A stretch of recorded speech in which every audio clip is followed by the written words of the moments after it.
missions in this church of these two men were just as important as Sunday morning preaching or a Sunday school class. It wasn't something we just added on because it was what other churches might have done, but it was a heartbeat of these men. And not only a heartbeat in conversation, but in actuality. And by that I mean in part of the income and a part of the gifts. When there was could be tremendous needs here, there was always a good balance about there was needs other places as well.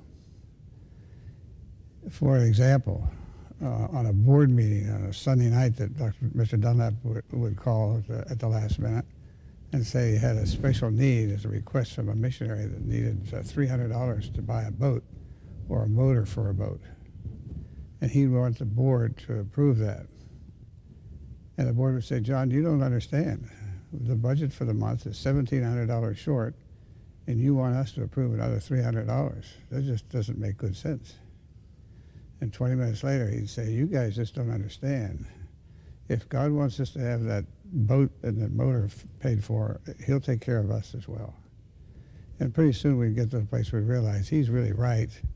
We'd approve it and explain it to the congregation Sunday night. And by noon the next day, Monday, the boat would be paid for, and there was enough money to balance the budget for the rest of the month. Time and time again. And it was a great experience for young folks or folks like me to see that and to realize, I think that's what made him and them different from a lot of other churches. The unselfishness, the fact that it's in the Bible, it's biblical, just as much as it is any other part of the church philosophy.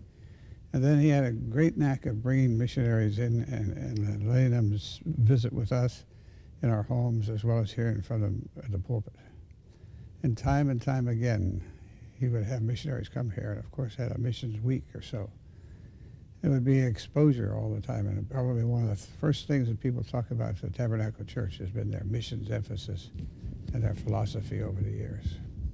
I remember back in the early days, we were members of the Christian Missionary Alliance and had both grown up with mission vision, mission things. But John was determined to get the young ones to see that there was a relationship between the missionary and the church. So he had one of the missionaries write to us, who was establishing a farm for children in Ecuador, telling John what they needed and how much money was needed to buy different articles, for the farm and everything. And I still remember what happened to that congregation when John read out a card. One of the children had sang, I want to pay $2 for this kind of an animal and so forth.